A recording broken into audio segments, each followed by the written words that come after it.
Boygenius are finally back with their new record, The Record.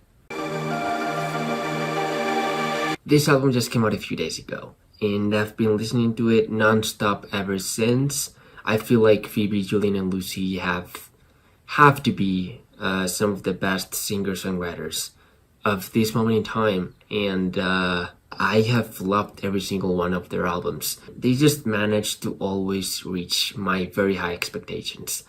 And this new album, The Record, it's really no exception. So today we'll be reviewing every single track of The Record, and I'll be giving my overall opinions and my own personal ranking and rating of this album. So let's get into it.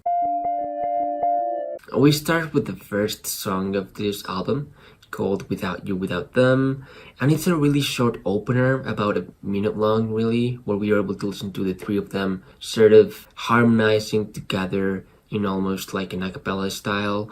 It's a pretty peaceful introduction to this record, which will be full of emotion, some sad songs, but also some bombastic rhythms from beginning to end. Now we jump straight to the first three singles that we were able to listen before this album came out. Back when these three singles were released, we all felt that like each song was kind of like commanded by each one of the members of boygenius. So $20 is Julien Baker's song, Emily I'm Sorry is from Phoebe Bridgers, and True Blue is from Lucy Dacus. And when the record film was released, this was proven visually. Film was sort of divided in three main parts, with each one of the singles. It's a pretty cool film, which is almost three music videos pasted together in a 14-minute long video directed by Kristen Stewart. So if you haven't watched it, you probably should. $20 or Julien Baker's song is a very upbeat rock style type of song with its loud guitar and repetitive riff, later followed by Phoebe's screams, which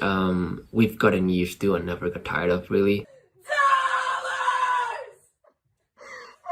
Very different from Phoebe Bridgers' song, Emily I'm Sorry, which is a classic Phoebe song really, with its folk influences, specific lyrics, special instrumentals, deep vocals, and a sweet folky guitar, based I think on Phoebe's past relationship with Emily Bannon. True Blue is more of an indie pop song. Classic Lucy Dacus, it feels like it came out straight off home video, one of my favorite records at the time. And overall, the singles were pretty great. To understand the record better and listen to the individualized voices of each one of the members of boygenius. So overall, pretty great. Now we jump to Cool About It, with its beautiful guitar melody and dreamy Julien's voice.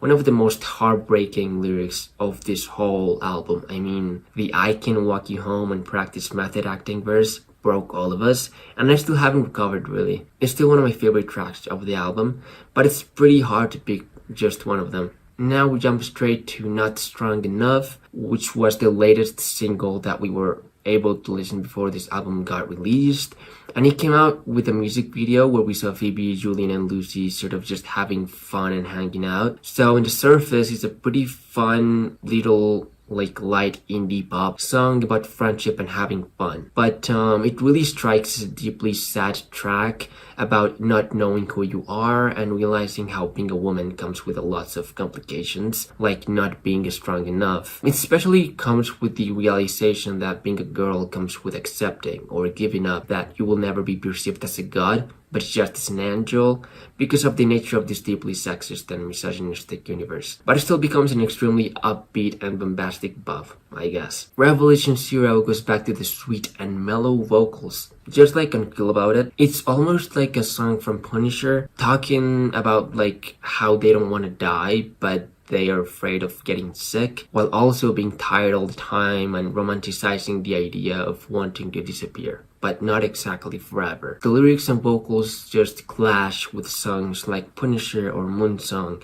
They just punch you right in the chest, and it never gets better. Just makes you feel miserable, straight up, and it eventually ends with an extremely theatrical closure, concluding with all of them singing together in unison, almost choir-like, realizing that despite all that was mentioned in the song, there's absolutely nothing going on. Lyrically, relatable, and probably one of my favorite tracks of this album. It's really sad. Leonard Cohen is the next track of the album, almost fully directed by Lucy Dacus. It's fundamentally a song with no structure, no chorus, not a bridge, just feels more like a letter.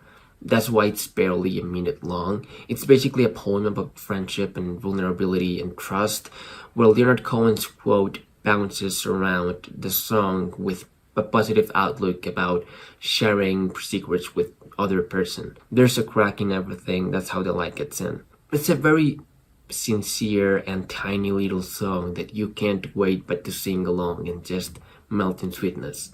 Now we jump to Satanist and we go back to the loudness of Julien's voice and heavy guitar riff.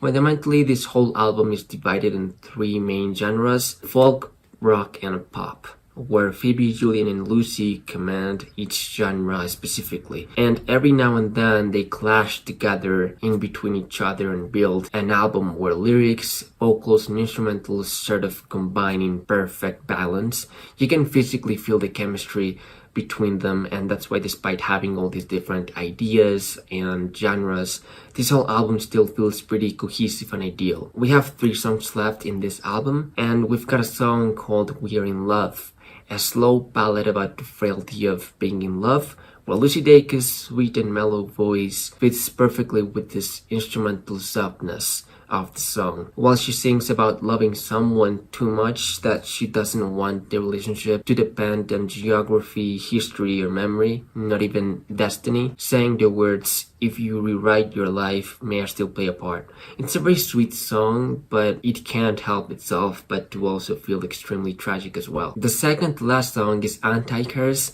starting with Julien's voice and bombastic riff once again. A song about accepting the inevitable future of dying and getting older, while also looking back to your past and the youth with nostalgia. It's sort of the classic song about life that every album needs, but it ends with a cryptic message to someone which may shift the meaning of the whole song, but I'm too dumb to comprehend Julien's masterful songwriting, so I'll leave it at that. And finally, we have arrived to the last song of this album, Letter to an Old Poet, which has already become a fan favorite because it's almost like a sequel of Me and My Dog, and I think all of us have already cried while Phoebe sings I Wanna Be Happy. It's a beautiful track, carefully crafted for diehard fans of boygenius. Overall, the record is a beautiful album full of emotion, sweetness, and inevitable sadness. I have loved every single project that Phoebe, Lucy, and Julien have worked in. This album is a roller coaster of emotions, but it also feels like a steady pool full of comfort. And for that reason, I'll give this album 3.5 out of 5 because I loved it. And that's basically it. And if you're watching this video the same day it got posted, it means you're living right when the new album by Daughter got released. So if you like Phoebe Bridgers and sad folk music, chances are you probably already know who Daughter is. But if you don't, you'll probably like it. And that's basically it. If you like this video, you can subscribe to my channel, maybe leave a like and leave a comment, and I hope we can keep in touch. Goodbye. Ready for the mosh pit, Shaka Bra.